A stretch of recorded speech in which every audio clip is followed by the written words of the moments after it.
Hello everyone, welcome to Agro Academy. I am Tej Bhaskar AFO at Union Bank of India. तो guys, ये आज के जो लेक्चर है वो होने वाला है जो मैंने बुक्स AFO की मेंस के लिए पढ़े थे। तो कहाँ कहाँ से रेफरेंस लिए थे, क्या क्या पढ़ा था, क्या किस बुक से क्या पढ़ा था, किस बुक से क्या लिया था, ये सब इस सेशन में देखेंगे। तो मेंस के लिए हमारी क्या बुक्स होनी चाहिए, उसमें किस बुक में से क्या पढ़ना चाहिए। हालांकि इसमें जो बुक्स मैंने खुद ने इस्तेमाल की है, जो मुझे लगता है कि ट्रस्टेड सोर्स हम इसे इस्तेमाल कर सकते हैं, तो केवल आप ये मत समझिएगा कि ये बुक मेरे लिए काम करते हैं या आपके लिए काम करते हैं। अब हो सकता है किसी किसी के लिए बुक ना काम करे, तो जिसको लगता है कि बुक बहुत मतलब कि बहुत ज़्यादा है, इनमें कंटेंट बहुत ज़्यादा है, तो वो लोग इस वीडियो को स्किप कर दे, ना ही देखें। लेकिन जिनको भी लगता है कि मुझे अपने बेसिक कंसेप्ट क्लियर करना है, मुझे हर एक कंसेप्ट अच्छी तरीके से बिल्ड करनी है, तो उन लोगों के लिए वीडियो काफ़ी हेल्पफुल होने वाला है। अब ये जो बुक मैं बता रहा हूँ, इसमें आपको बेसिक से एडवांस तक की एग्रीकल्चर दी गई है। एकदम बेसिक की बात करें, एकदम बेसिक बेसिक टर्म्स बहुत अच्छे से, बहुत एकदम सिंपल लैंग्वेज में समझाया है। तो मैं चाहूँगा कि ये बुक आप ज़रूर से एक बार ज़रूर से पढ़ें। अब देखो, अब होगा ये, इसमें दो लोगों के लिए मैं समझाऊँगा। अभी एक लोग जो अभी कॉलेज में है, जो इनकी अभी प्रिपरेशन स्टार्ट करनी है। अब दूसरे जो कॉलेज से पास आउट हो चुके हैं, लास्ट ईयर में है, या फिर प्रिपरेशन अभी कर रहे हैं, उनके लिए। जैसा कि मैंने प्रिपरेशन अपनी कॉलेज से ही स्टार्ट कर दिया था, तो जो लोग अभी कॉलेज में है, थर्ड ईयर में है या फिर फोर्थ ईयर में है, ये बुक सीरीज़ उनके लिए बहुत हेल्पफुल रहेगी। उनकी बेसिक कंसेप्ट से लेकर एडवांस तक बहुत अच्छे तरीके से बिल्ड होगा। लेकिन जिनको अभी पास आउट हो चुके हैं या फिर अभी अभी शुरुआत कर रहे हैं जो AFO के लिए, उनके लिए शायद ये बुक थोड़ी सी ये ना हो, थोड़ी सी वर्केबल ना हो। लेकिन जो भी लोग अभी तैयारी कर रहे हैं, उनके लिए कुछ अलग से सरप्राइज़ रखा है। तो चलिए स्टार्ट करते हैं। तो गाइज़, ये बुक पहले मैंने ये बुक पढ़ी थी, एग्रोनॉमी फैक्ट्स फॉर कंपटीशन। कहीं ना कहीं इस बुक का मेरे बेसिक कंसेप्ट बिल्ड करने में बहुत बड़ा हाथ है। अब देखो, इसमें से जो मैंने सबसे मुझे बढ़िया टॉपिक लगता है इस बुक का, वो है एग्रीकल्चर अपडेट्स। तो गाइज़, इसमें हर साल ये बुक अपडेट होती रहती है। इसमें जो आपको अपडेट्स दिए गए हैं, एग्रीकल्चर अपडेट्स, भाई अप टू डेट है, एकदम सिंपल लैंग्वेज में समझा है इसमें। कि भाई जैसे कि KVIC प्रोग्राम क्या है, उसके बाद गोकुल मिशन क्या है, एकदम सिंपल कंसेप्ट में समझाया है। PMABY क्या है, जैसे आपके नई स्कीम्स हो गई।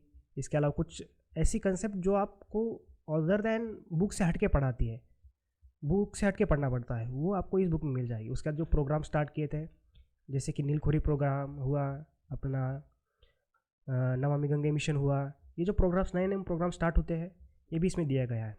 उसके बाद साइंटिफिक कंट्रीब्यूशन, किस साइंटिस्ट ने क्या कंट्रीब्यूशन दिया। हालांकि ये इतना ज़्यादा AFO की इसमें पूछा नहीं जाता, इसलिए इसको तुम छोड़ देंगे। अब इसके बाद एग्रोमेट्रोलॉजी बहुत अच्छे से एक्सप्लेन किया गया है। प्लांट फिजियोलॉजी, भाई प्लांट फिजियोलॉजी की एक एक चीज़ इसमें, मतलब कि ऐसा नहीं है कि कंसेप्ट एकदम आपको मिलेंगे कि भाई पैराग्राफ वाइज, एकदम पॉइंट वाइज कंसेप्ट दिए गए हैं। अब उसमें से आपको पिक कर लेने हैं।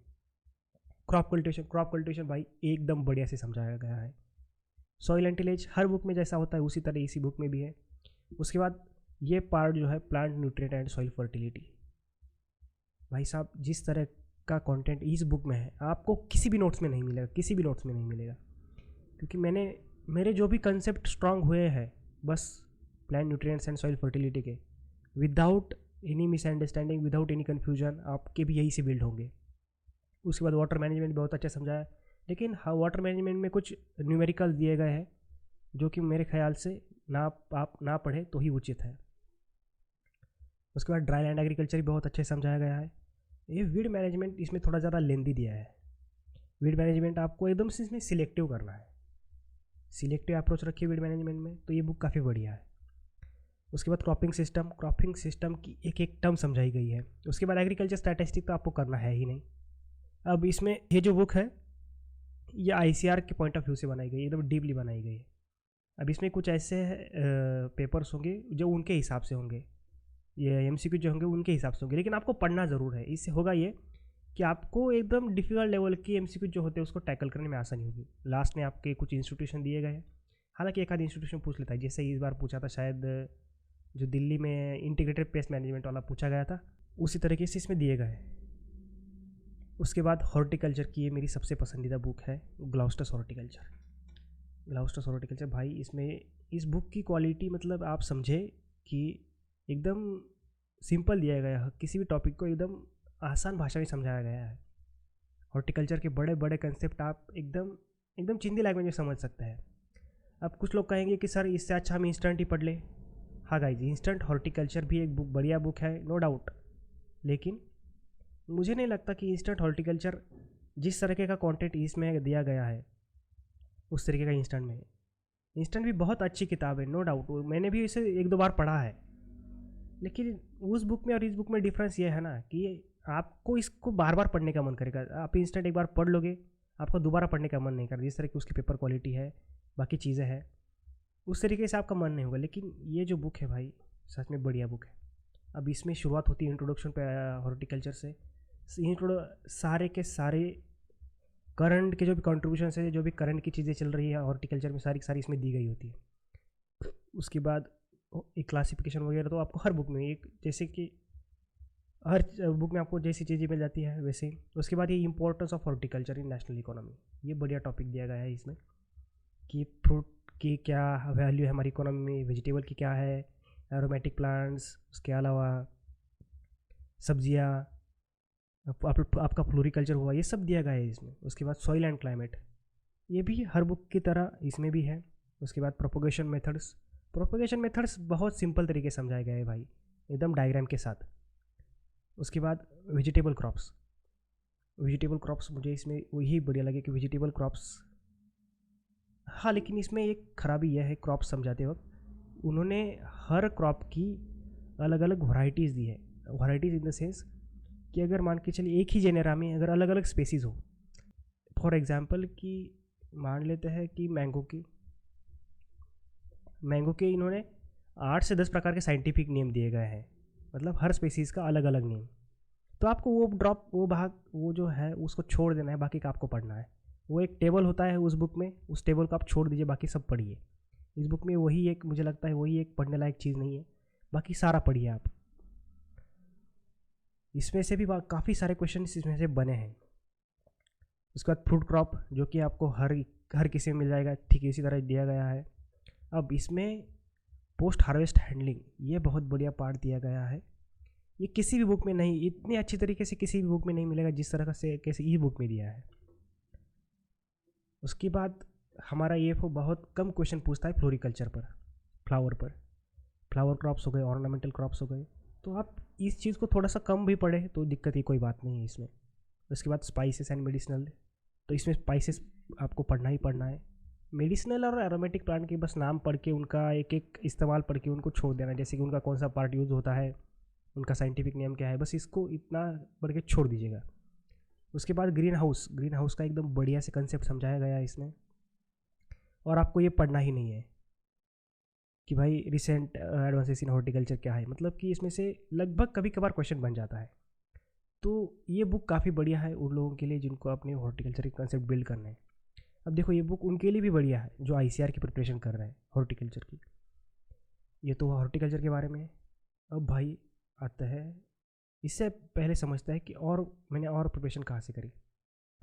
अब देखो, पैथोलॉजी और एंटोमोलॉजी के लिए आचार्य NG रंगा यूनिवर्सिटी के नोट्स से भाई, वो नोट्स इतने बढ़िया है। मुझे जितने भी नोट्स देखे उसमें मुझे सबसे बढ़िया लगे पैथोलॉजी और एंटोमोलॉजी के नोट्स, क्योंकि इन्होंने एक एक सिम्टम, एक एक डिसीज इस तरह उसमें दिया है, इतनी सिंपल लैंग्वेज में दिया है, हाईलाइटेड करके दिया है।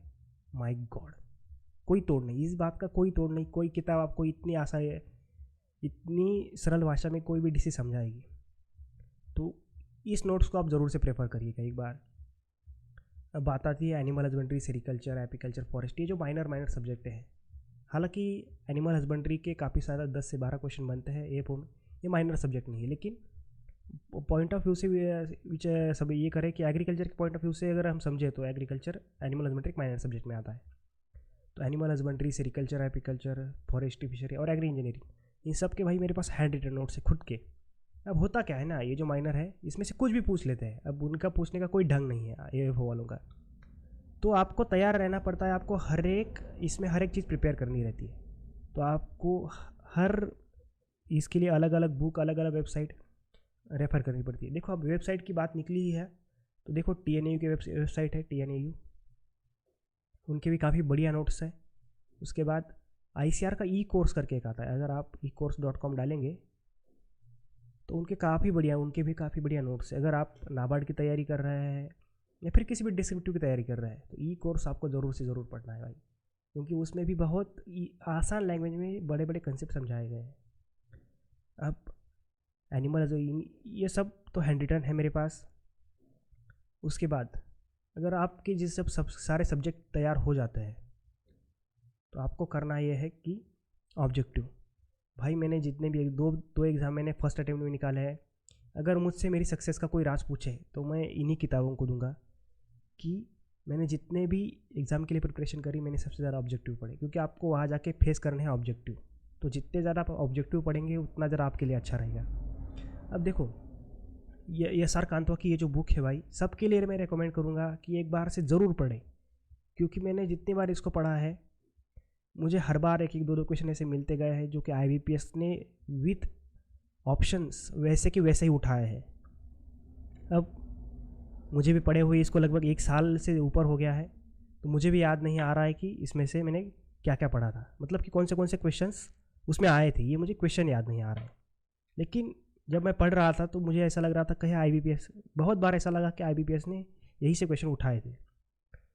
अब जैसे कि मैं महाराष्ट्र से हूँ, मैं कॉलेज में था, एक MSc कर रहा था कोल्हापुर में, एग्रीकल्चर कॉलेज कोल्हापुर। तो वहाँ के टीचर्स ने लिखी हुई ये किताब है जनरल एग्रीकल्चर, ये भी MCQ की किताब है, ये भी काफ़ी बढ़िया किताब है। अब इसमें से भी कभी कभार क्वेश्चन उठा लेते हैं। अब जो मुझे याद है कि लखनऊ L49, इसको सरदार कहते हैं, ये केवल मुझे इसी किताब में मिला था। ये जो सवाल है मुझे ये केवल इसी किताब में मिला था। तो बहुत से क्वेश्चन यहाँ से भी उठाए गए हैं। उसके बाद भाई मैंने ये जो पढ़ी थी बुक ऑफ एग्रोनॉमी और टेक्स्ट बुक ऑफ एग्रोनॉमी, ये एग्रोनॉमी काफ़ी डीप किताब है। अगर जिनको लगता है कि भाई मुझे एकदम डीप नॉलेज चाहिए तो उनके लिए किताब है और टेक्स्ट बुक ऑफ एग्रोनॉमी। इसमें आपको हर वो पॉइंट मिल जाएगा जो आपको बाकी के सोर्सेस से आपको एक साथ करने के बाद मिलता है। इसमें हर वो पॉइंट, कोई भी पॉइंट छूटा नहीं इस बुक में। तो अगर आप चाहते हैं कि भाई मुझे हर वो पॉइंट पढ़ना है, कोई भी पॉइंट मिस नहीं करना है मुझे, तो आप ये बुक से ज़रूर रेफ़र करिएगा। उसके बाद ऑब्जेक्टिव का बहुत बड़ा रोल होता है, जैसे कि मैंने ऑलरेडी बताया। तो ऑब्जेक्टिव की ये book A to Z agronomy, ये भी काफ़ी बढ़िया किताब है। आपको इसमें हर सब्जेक्ट के आपको MCQ मिल जाएंगे A to Z एग्रोनॉमी में। इसमें काफ़ी बढ़िया से उसको रिप्रेजेंट किया गया है एकदम टेबल के फॉर्मेट में। वो टेबल का फॉर्मेट कहीं ना कहीं पढ़ने में अट्रैक्टिव है, तो इस बुक को आप ज़रूर से पढ़ें। उसके बाद बात आती है गाइस क्विक रिवीजन की। जैसे कि हमने पूरा पढ़ा, अब हमको एकदम क्विक रिवीजन करनी है।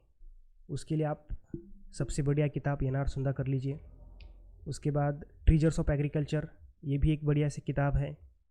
अब देखो ये जो किताबें हैं कि बच्चे इन्हीं को समझ लेते हैं कि भाई इन्हीं को पढ़ के हम सिलेक्शन लेंगे। नो डाउट आप इनको पढ़ के सिलेक्शन लेंगे, लेकिन जब आप इनको पढ़ के सिलेक्शन लेने की ज़िद पे है तो आपको इनमें से लाइन टू लाइन ये किताब याद होनी चाहिए। आपको पता हो हर एक बात इस किताब की, आपको अगर पता हो तो आप इससे भी सिलेक्शन ले सकते हैं। लेकिन होता क्या है कि एक मैंने गौतम बुद्ध की एक स्टोरी सुनी थी कि गौतम बुद्ध ने कोई किताब नहीं लिखी, उन्होंने अपने शिष्यों को बताया कि जो भी मैं बताऊंगा तुम जाके लोगों को बताना। अब जितना गौतम बुद्ध के दिमाग में था उन्होंने 1% अपने शिष्यों को बताया।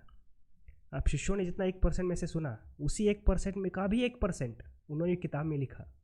अब उस 1% का मान के चलो, उस 1% का भी 1% आजकल हम लोग पढ़ के जो समझ रहे हैं ना, मतलब एकदम जितना बुद्ध के पास था उसमें से लगभग 1/54 हम समझ पा रहे हैं। तो ठीक उसी तरह अगर आप केवल उसी 54 को समझना चाहते हैं तो आप इस बुक को पढ़िए। ये बुक काफ़ी बढ़िया है, नो डाउट इस बुक में सारी वो चीज़ें कवर है, लेकिन ये बुक सिर्फ रिवीजन के लिए अच्छी है, ना कि आपकी होल प्रिपरेशन के लिए। तो अगर आप चाहते हैं कि मुझे बहुत सारा पढ़ना है, बहुत सारी कंसेप्ट मुझे क्लियर करनी है, तो आप ऊपर वाली बुक से ज़रूर रेफ़र करिएगा। उसके बाद ये बुक केवल आपकी रिवीजन पर्पज़ के लिए है। उसके बाद एक और बुक है एग्रीकल्चर एट अ ग्लांस, ये भी RK शर्मा की है, जो उन्होंने जो लिखी थी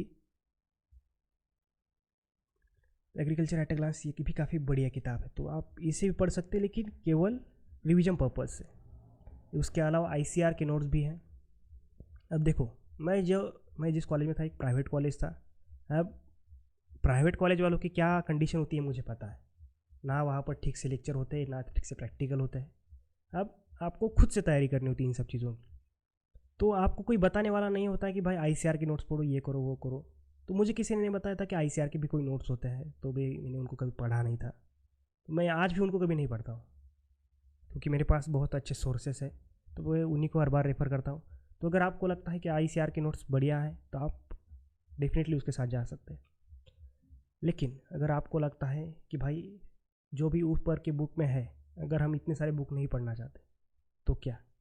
तो देखो गाइस, जो भी मैंने बुक पढ़े हैं उन सब को मैं एक साथ लेकर के एक बुक में एकदम कंबाइन करके आपके लिए लेकर आ रहा हूँ। हमारी पैडाउन नाम की बुक बहुत जल्द रिलीज़ होने वाली है। उसके बाद हमारे पीडीएफ पर काम चल ही रहा है, जो कि माइनर सब्जेक्ट के पीडीएफ है वो आपको बहुत जल्द मिल जाएंगे। क्योंकि देखो, कहीं ना मेजर सब्जेक्ट के साथ माइनर सब्जेक्ट आपका कहीं ना कहीं बहुत बड़ा रोल प्ले करते हैं आपको सिलेक्शन दिलाने में। तो माइनर सब्जेक्ट के बहुत जल्द से जल्द हमारे पीडीएफ आपके लिए अवेलेबल होंगे। उसके बाद हम एक मेंटरशिप प्रोग्राम ला रहे हैं जो कि 1 अप्रैल से स्टार्ट होने वाला है। इसके लिए आप एनरोल कर सकते हैं हमारी वेबसाइट पे जाकर। तो गाइस, जुड़े रहें हमारे साथ टेलीग्राम पर, हमारे यूट्यूब चैनल को सब्सक्राइब कर लीजिए। And all the best for your preparation. Thank you.